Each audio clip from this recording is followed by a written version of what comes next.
Eddie Robichaud, que j'invite maintenant à venir en avant, s'il vous plaît. Bonjour à tous. Merci d'être là, c'est gentil. Merci d'être présent. Est-ce que vous avez bien mangé? Oui. Oui. Moi, j'ai bien aimé les muffins. C'était vraiment bon. C'était Nathalie qui les a faites.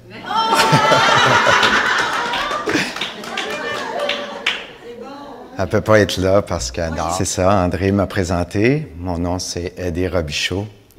Je suis père de famille, mari de Nathalie. J'ai 3 enfants. En fait, 4. Sébastien qui a 26 ans. Maxime qui a 22. Marie-Belle qui a 18, qui vient d'avoir 18.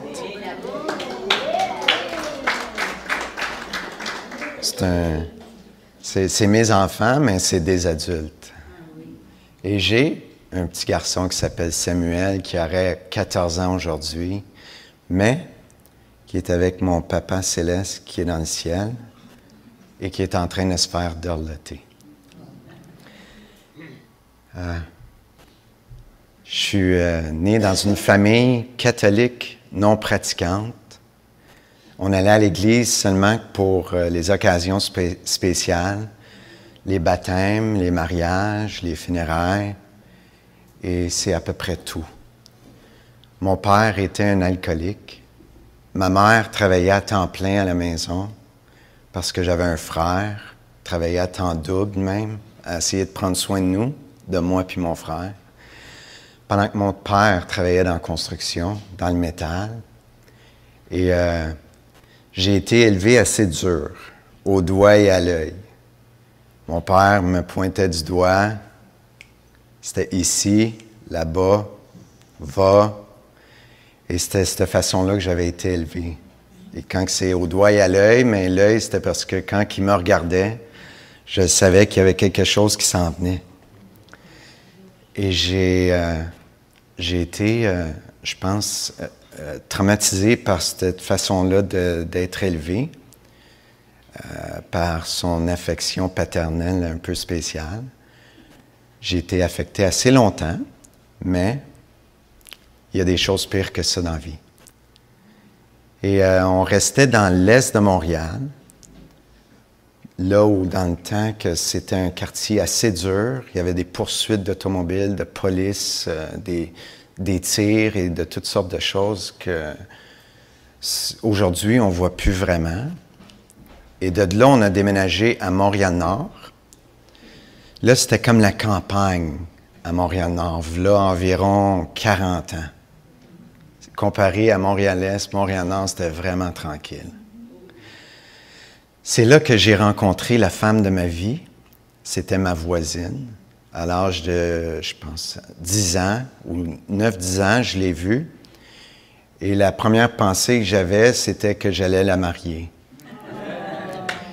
Et c'est ce que je voyais, c'est ce que je me suis dit quand je l'ai vue. Elle, la première pensée qu'elle avait, c'est qu'elle voulait rire, mais elle s'est retenue. Elle était gentille quand même.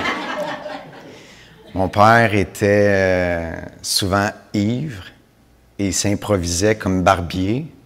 Et c'est lui qui coupait nos cheveux. Il les coupait pas comme ça, il les coupait comme ça. Quand elle m'a vu, hein?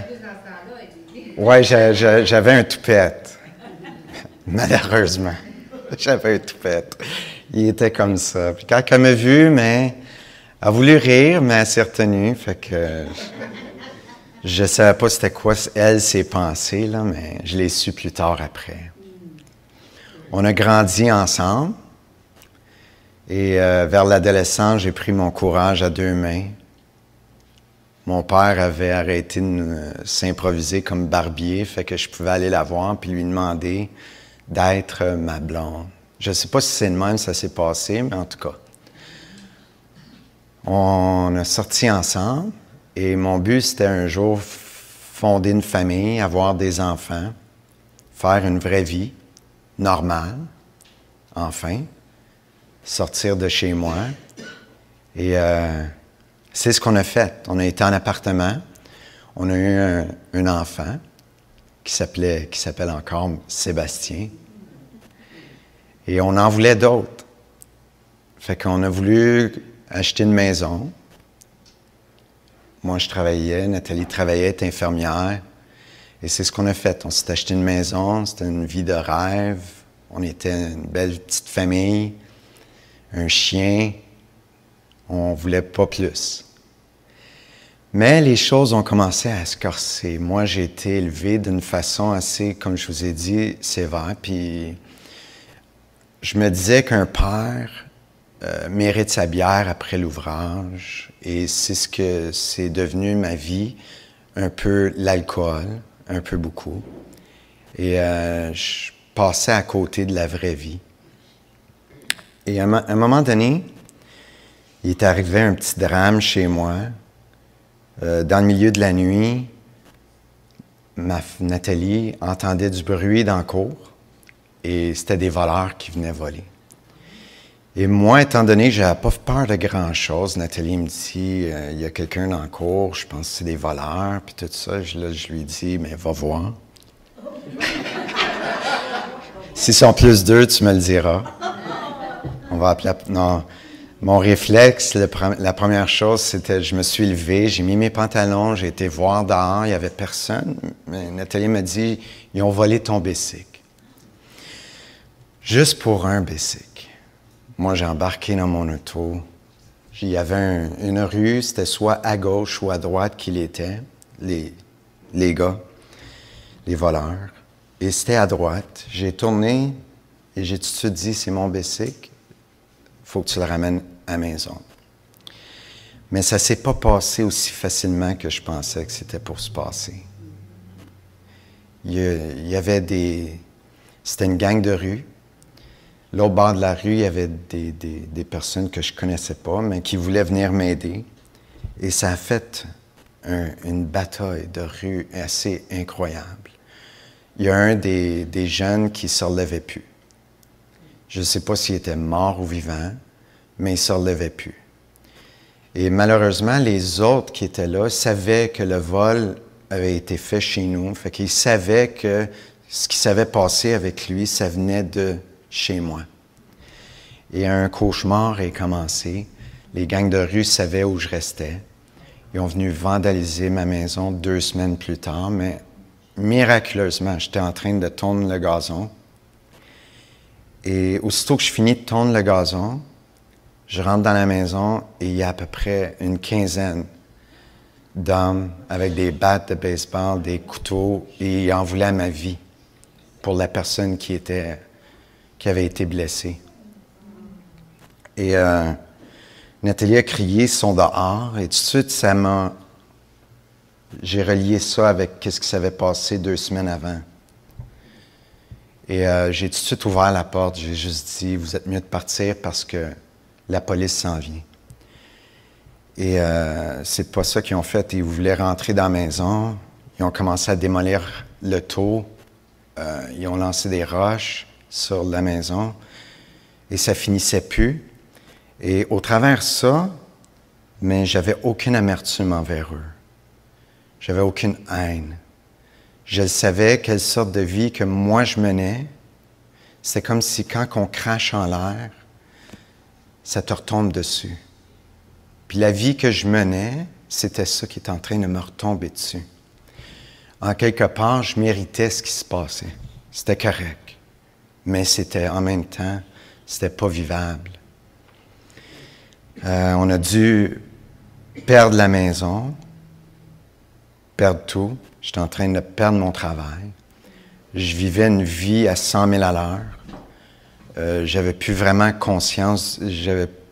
J'étais pas conscient du temps ou de l'importance du temps et de la vie. Je conduisais comme si c'était tout le temps une urgence. Puis à cause de ça, j'ai perdu mon permis, perdu mon travail. Ça allait vraiment pas bien. Tellement que je commençais à voir du noir. Mes idées étaient toutes embrouillées. je me suis mis à écrire une lettre. Et cette lettre-là, c'était dédiée à Nathalie. Pour moi, c'était trop un gros fardeau, tout ça. J'avais de la misère à pourvoir pour ma famille. L'argent ne rentrait plus. Nathalie est en congé de maternité. Il n'y avait aucun argent qui rentrait à la maison. Puis quand le frigidaire est vide et que tes enfants ne mangent pas, c'est pas facile. Fait que, en voyant du noir, mais j'ai écrit cette lettre, puis je disais à Nathalie que si je mets fin à ma vie, c'est pas pour me sauver de tout ça, parce que je suis capable de faire face à toute la misère. J'ai pas de problème avec ça. Mais je me voyais plus utile mort que vivant. J'avais une assurance vie qui dépassait assez pour pouvoir subvenir à nos besoins. Je l'ai encore, cette assurance vie-là encore, heureusement. C'est la même. Qui pouvait subvenir à nos besoins. C'était le but de mon suicide. Je me voyais plus utile mort que vivant. Mais après avoir écrit la lettre, je l'ai pliée, je l'ai serrée dans le tiroir, je savais que Nathalie était pour la trouver à un moment donné. Et j'ai fait une prière. J'étais un petit peu en colère contre Dieu. Et en même temps contre moi-même. Je disais, Dieu, si tu existes, si tu es là, tu vois la lettre que j'ai écrite, mais je vais la mettre en action si jamais tu n'agis pas. J'ai besoin de subvenir aux besoins de ma famille. J'ai besoin de travailler. J'ai besoin d'argent.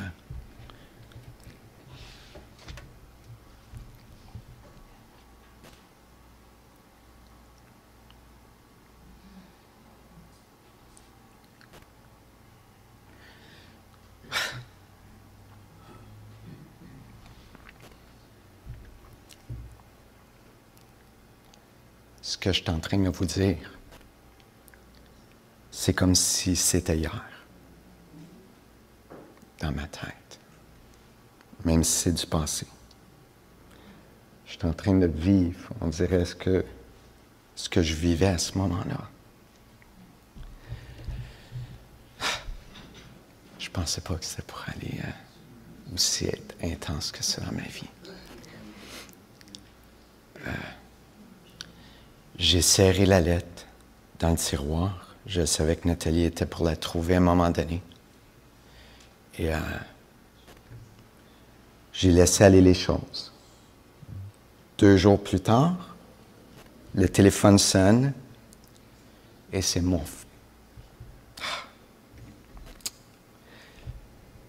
frère qui répond, qui appelle, et c'est moi qui réponds. Et il me dit, Eddie, je ne sais pas pourquoi, mais il y a quelqu'un qui veut t'engager, qui veut te faire travailler. Je dis, c'est bon, Pierre, tu ne peux pas imaginer ce qui est en train de se passer et tu ne peux pas imaginer combien j'ai besoin de travailler. Tu es une partie de la réponse à ma prière. Et j'ai commencé à travailler le lendemain. Je voyais où j'avais une lueur d'espoir que Dieu existait ou peut-être existait. Je ne pense pas que c'était un hasard. Je commençais à travailler au Délice Saint-Honoré. On faisait des gâteaux et j'ai commencé dans le bas de l'échelle. Et je pense qu'il y avait plus bas que ça, en dessous de l'échelle. Jour après jour, je lavais la vaisselle. C'était incroyable. J'avais de la vaisselle par-dessus la tête. Moi qui étais habitué de travailler à l'extérieur, j'étais habitué à vivre, à être libre. Je travaillais dans la construction. Puis là, tout d'un coup, je me retrouve entre 4 murs. Je lave la vaisselle jour après jour.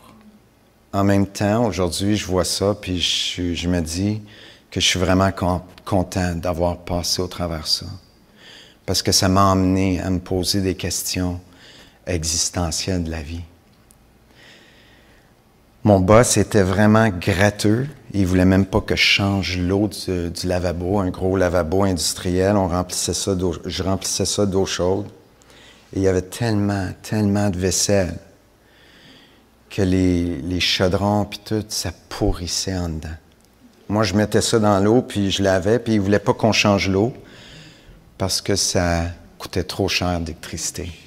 Je lavais des chaudrons dans de la moisissure. Mais ce qu'on voit comme gâteau, l'emballage et tout, c'est tellement beau qu'on ne peut pas imaginer qu'est-ce qu'il y a vraiment en arrière de tout ça.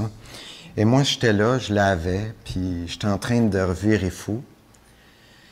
Je pensais que j'étais encore en train de perdre le contrôle de ma vie. J'étais démoralisé à chaque jour.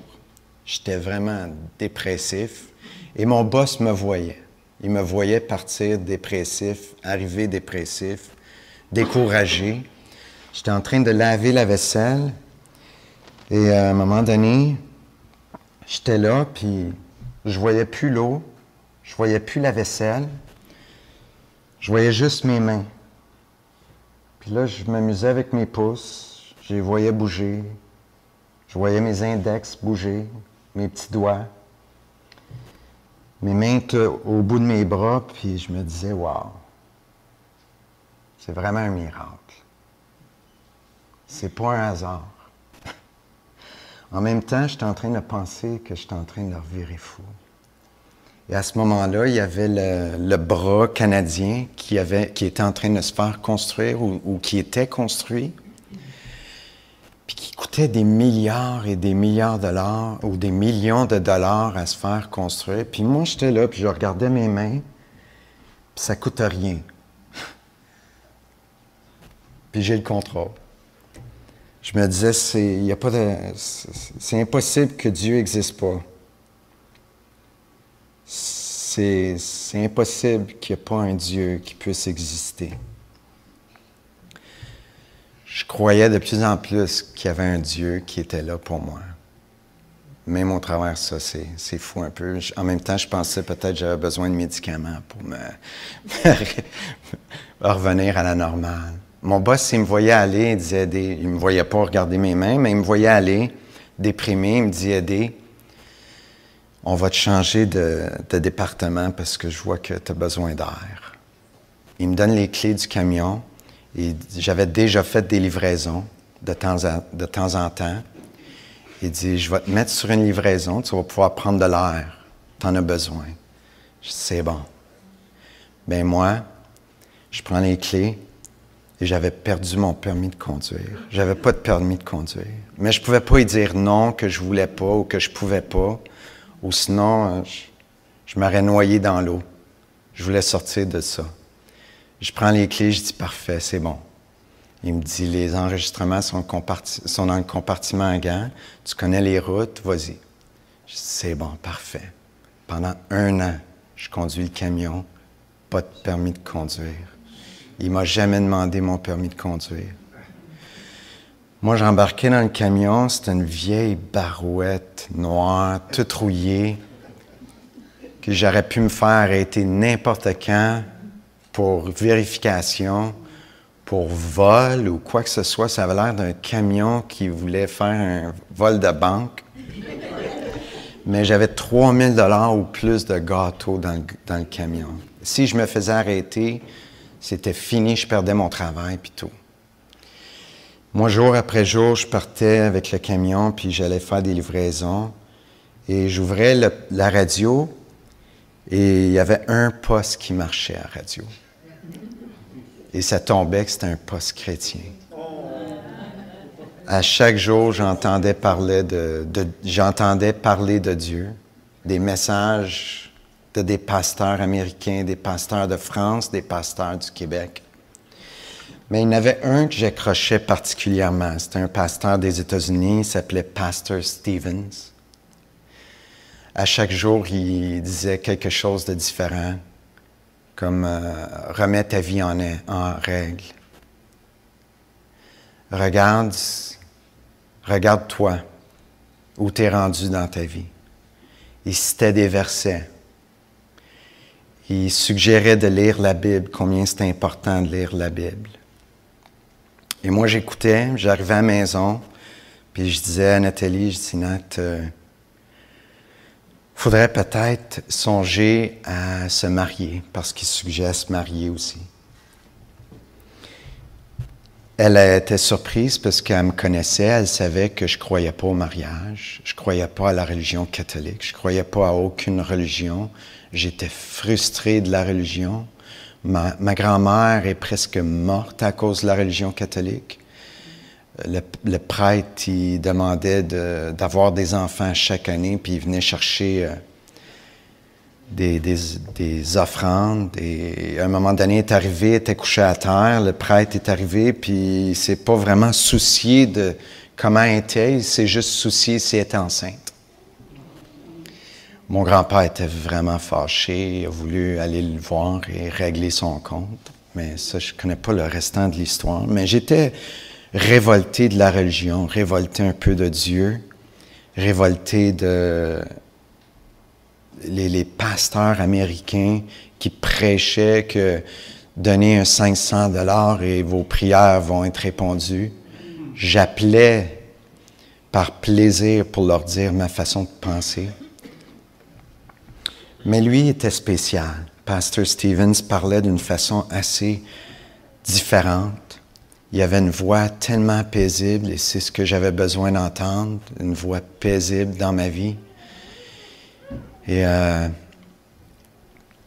chaque jour, j'arrivais, comme je disais, je parlais à ma femme, puis je lui disais, il faudrait peut-être se joindre à une église, il faudrait peut-être commencer à lire la Bible, commencer à mettre nos vies en règle. Et je me suis dit, je vais commencer par mon permis de conduire. Ce serait peut-être une bonne chose. Ça va m'éviter du stress. À chaque fois que je voyais une police, mon cœur me débattait. 1 an plus tard, mon cœur me débattait à chaque fois, de la même façon. Et c'est ce que j'ai fait. J'ai essayé de prendre ma vie en main. J'ai été me chercher mon permis de conduire.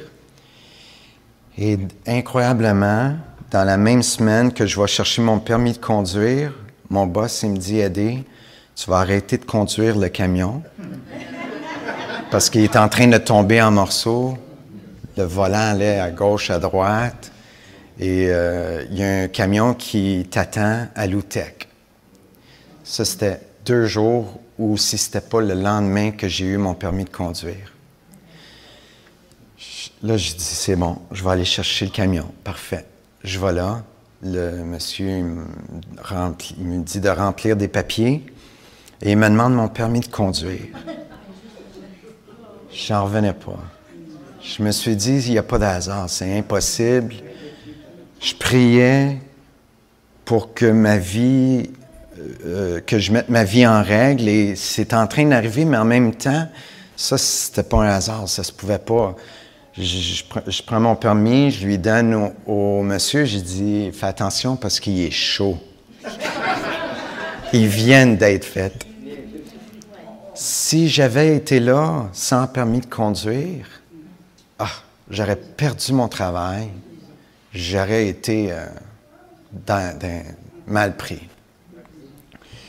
Je voyais que de plus en plus que Dieu existait, qu'il y avait un Dieu qui existait. Et à un moment donné, j'embarque dans le camion, encore une fois, que j'étais content. Et j'entends une chanson qui parlait de la crucifixion de Jésus. Pour une des premières fois, j'entendais ça. Dans le chant, la femme avait tellement une belle voix, je ne pouvais pas écouter. C'était une chanson tellement belle et encore paisible. Et j'avais besoin de ça. Et ça expliquait Jésus, comment il avait souffert avant et pendant la croix, en détail. Qu'on lui avait craché dessus. On le frappait. On y tirait sa barbe. On se moquait de lui. On le ridiculisait devant tout le monde pour tout ce qu'il faisait, puis tout ce qu'il avait fait. Et on y a placé une couronne d'épines sur la tête, en se moquant de lui, en riant dans sa face. Son sang coulait dans sa face et on riait de ça. Moi, j'étais frappé par ce message-là. Et à la fin de ce chant-là, ça disait « Tout ça pour toi ». Et dans la radio, je voyais comme si un doigt sortait de la radio, puis il pointait « Toi, pour toi, pour toi, pour toi et pour toi ». Et je ne sais pas ce qui s'est passé à ce moment-là parce que j'avais aucune idée c'était quoi. Mais je pleurais. Je voyais ma vie dérouler dans un livre qui se tournait. C'était une pensée imagée que j'avais. Les feuilles tournaient. Puis je voyais ma vie. Comment j'étais égoïste. Que je pensais juste à moi. J'étais un menteur. Un alcoolique, drogué, etc., etc., etc. La liste est longue. Tout ça pour toi. Et je me suis dit que ça a été une des premières fois que j'ai vraiment senti quelqu'un m'aimer. À ce moment-là, j'ai senti une paix en moi. Et encore, je ne savais pas ce qui se passait. Là, j'arrive à la maison, j'ai dit, Nathalie, il faudrait peut-être songer à aller à l'église. J'ai dit, regarde, on va essayer l'église catholique. Au pire, on va commencer comme ça. On n'avait jamais été à l'église un dimanche matin. On va à l'église et on comprenait rien. Pour moi, c'était rien de ce que j'avais entendu du pasteur qui parlait à la radio. Il n'y avait rien de clair, c'était tout... on sort de là, c'était vide. Fait qu'on décide d'aller dans une autre église. Et là, les gens tombaient à terre par des miracles miraculeux, des touchés miraculeux, etc., etc. Et Nathalie étant infirmière, ça y a mis un genre de stress sur ses épaules parce qu'elle sentait un fardeau aussi. Elle voulait guérir tout le monde qui tombait à terre. Elle a eu un peu peur. Et j'ai dit, Nat, c'est pas tout à fait de même que j'imaginais une église. C'est pas comme ça que je vois l'église de Dieu. J'ai dit, regarde, je me souviens, le pasteur Stephen, il suggérait une église baptiste évangélique. D'autres églises, mais je me souvenais pas des autres associations qui parlaient, mais je me souvenais baptiste évangélique. Un jour, j'ai rencontré le pasteur qui était ici avant, Daniel, parce que je suis venu à une réunion de prière sans vraiment le savoir. C'était mercredi-là, c'était une réunion de prière. Et je lui ai demandé de venir à la maison pour parler, parce que je lui disais qu'il y a des choses qui étaient arrivées dans ma vie, qui sont arrivées, sont en train d'arriver, puis je ne comprends pas. J'ai besoin d'être éclairci. Si tu es capable de m'éclaircir. Il me dit, c'est bon, on va se rencontrer telle date. Je dis, parfait, viens à la maison, puis on va jaser. Et c'est ce qu'il a fait. Il a pris le temps de parler. On a jasé de tout et de rien. Et à un moment donné, je lui ai expliqué mon expérience à propos de le livre de ma vie que je voyais défiler devant moi. Puis à un moment donné, le livre a disparu. Puis je m'ai senti en paix. Je lui ai demandé qu'est-ce qui s'est passé.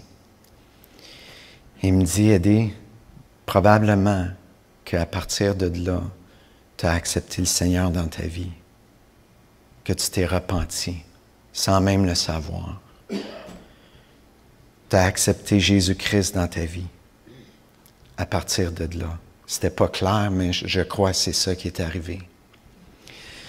Là, il m'a regardé, puis il m'a dit, parce que, Eddie, dans la Bible, c'est écrit, dans Romains 6, 23, le salaire du péché, c'est la mort. Et moi, je continue, puis je le regarde, j'ai dit, OK, je sais ce que péché veut dire, parce que ma vie est remplie de ça. Encore aujourd'hui. Mais la mort, moi puis toi, on est en train de se parler, puis je suis encore vivant. Le salaire du péché, si c'est la mort, pourquoi qu'on se parle en ce moment? Et il me dit, c'est parce que c'est une mort spirituelle. Entre toi et Dieu, il y a un fossé. Tu ne peux pas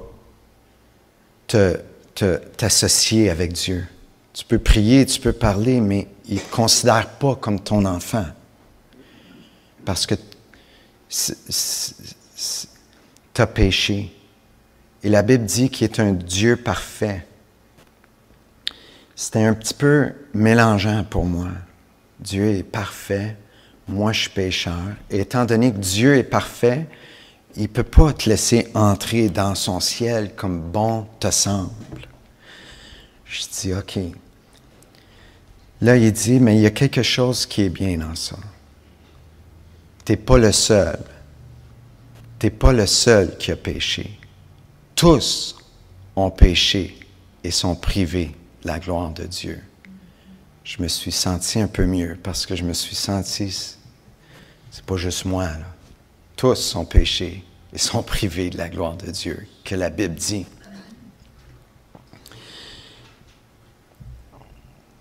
Et j'ai continué à poser des questions et continué à répondre. J'ai dit, OK, si je ne suis pas un enfant, il me dit, je ne sais pas si tu es un enfant de Dieu, mais si tu n'acceptes pas Jésus-Christ dans ta vie comme ton sauveur personnel, si tu ne comprends pas que tu as péché, comme j'avais compris, tu ne peux pas devenir un enfant de Dieu. J'ai dit, Daniel, je comprends. Je comprends. OK, c'est bon. Il y a une bonne nouvelle. J'ai dit, oui, OK, je sais, mais c'est mélangeant pour moi. Le sang de Jésus qui a coulé à la croix, la crucifixion, le sacrifice, c'est quelque chose que je ne peux pas concevoir, je ne peux pas comprendre. Il me dit, c'est ça qu'il faut. Ce n'est pas quelque chose qu'il faut comprendre. C'est quelque chose qu'il faut accepter par la foi. Dans Romains 3, 23, il me disait, Daniel, qui est écrit, « Vous êtes gratuitement justifiés par sa grâce, par le moyen de la rédemption qui est en Jésus-Christ. » Tout ça est compliqué. Il me dit, c'est correct que ça soit compliqué, parce que Éphésiens 2, 8 dit, c'est par grâce que vous êtes sauvés, par le moyen de la foi. C'est par foi, par la foi.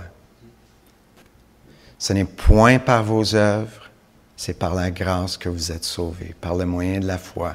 Cela ne vient pas de vous, c'est un don de Dieu. Daniel, il me dit, la Bible dit, c'est un cadeau que Dieu te fait. Est-ce que tu veux l'accepter? C'est sûr que je veux l'accepter. Ça ne coûte rien. C'est gratuit. Tu ne peux pas refuser un cadeau que quelqu'un te donne. Ce serait une insulte pour la personne à qui te l'offre. Il me disait, Dieu te l'offre comme un cadeau. La seule chose que tu as à faire, c'est de le prendre, de l'accepter et de vivre avec, et de vivre pour lui. Dieu ne te demande pas d'être parfait, il te demande juste de l'accepter. J'ai dit, à ce moment-là, Daniel, je veux tellement pas retourner dans la vie que je menais. Ça a été tellement souffrant. Je pensais juste à moi. Je ne pensais pas vraiment à ma famille, à mes propres besoins. Là, j'ai dit, mais j'aimerais bien que Nathalie accepte aussi, parce que je ne suis pas toute seule. Elle, ça fait des mois qu'elle m'entend parler de Dieu, de mettre ma vie en règle. Elle est en train de me regarder comme si j'étais un extraterrestre. Elle me regardait d'un air inquiète. Mais j'ai dit à Nathalie, à un moment donné, parce que je voyais son inquiétude dans son visage, j'ai dit, Nathalie, Je ne sais pas comment t'expliquer, mais j'étais dans le fond du baril, j'étais en train de tomber d'une falaise, et la seule personne qui a pu venir puis me tirer de là, c'était Jésus et personne d'autre. J'avais regardé à gauche, à droite. Il n'y avait personne qui pouvait m'aider. Monétairement, peut-être. Mais la détresse que je vivais en dedans, personne ne pouvait guérir ça. Et Dieu l'a fait. Je me souviens aussi, à ce moment-là, je dis, Daniel, ma femme est un peu spéciale. Elle ne vit vraiment pas la vie que je mène. Elle ne fume pas, prend pas de drogue. Elle dit même pas de mauvais mots. Comment qu'elle va penser qu'elle a péché dans sa vie? C'est impossible. Tout le monde dit d'elle un ange. Ses sœurs disent c'est un ange parce qu'elle ne prend pas de boisson, elle ne prend rien. Il m'a rassuré en me disant, aidez, qu'est-ce qu'on a lu tantôt? Tous ont péché et sont privés de la gloire de Dieu. Tous, ça veut dire tout le monde. On est comme ça. On est avec le péché dans nos vies. C'est pas ce que tu fais, c'est dans ta nature. C'est comme ça. Je me souviens, Sébastien, à l'âge de 2 ans, commençait à marcher. Un peu avant, mais il ne savait pas vraiment c'était quoi le bien et le mal. Et à un moment donné, il était là, puis il était à côté du système de son. Puis là, je lui dis, Sébastien, il ne faut pas toucher, ça coûte beaucoup de sous. Il me regarde dans les yeux, il n'a même pas 2 ans. Puis il pèse sur le bouton pour allumer le système de son. Continue à regarder le système de son, lève le son. C'est juste pour montrer que c'est dans la nature. C'est dans notre nature de désobéir. On est pécheur. On a besoin d'un sauveur. À partir de ce moment-là, j'ai eu une paix que la Bible décrit comme qui ne vient pas des hommes. C'est une paix qui surpasse toute intelligence. C'est une paix qui vient de Dieu. Il y a des moments donnés dans ma vie que je vis des moments stressants, mais ça, c'est superficiel. Ce qui est vraiment essentiel. Savoir, je le sais que j'appartiens à Dieu. Savoir que je le sais que mon enfant est avec Dieu. Savoir que Marie-Belle, un jour, va pouvoir marcher. Je ne sais pas si elle va marcher, mais Dieu dit dans sa Bible qu'à tous ceux qui deviennent leur enfant, il n'y aura plus de pleurs, plus de souffrance, plus de larmes, plus rien. C'est cette paix-là que tout ça procure dans ma vie. Je n'ai pas à m'inquiéter de mon avenir éternel. Il y a des scientifiques qui disent que les chiens brandent tout le temps la queue parce qu'ils ne se soucient pas de leur éternité. Mais l'être humain n'est pas comme ça. Dans son cœur, il y a la pensée de l'éternité. Dieu a créé l'homme comme ça. Quand on se retrouve seul en quelque part, c'est sûr certain qu'on a la pensée de Dieu. Et si on n'a pas la pensée de Dieu, allez dans le fin fond du baril un jour, vous allez demander de l'aide à Dieu, c'est sûr, certain, c'est prouvé.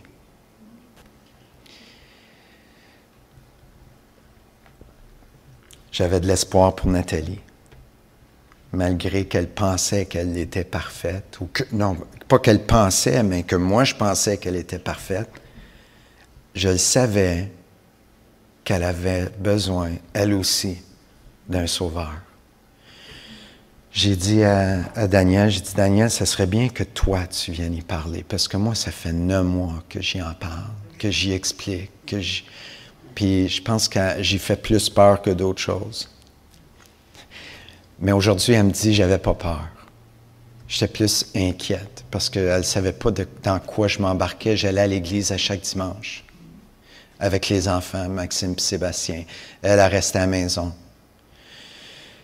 Et j'étais conscient que les personnes qui parlaient en avant, les pasteurs, les anciens, peu importe, je n'étais pas assez fou pour qu'ils puissent m'embarquer dans aucune religion.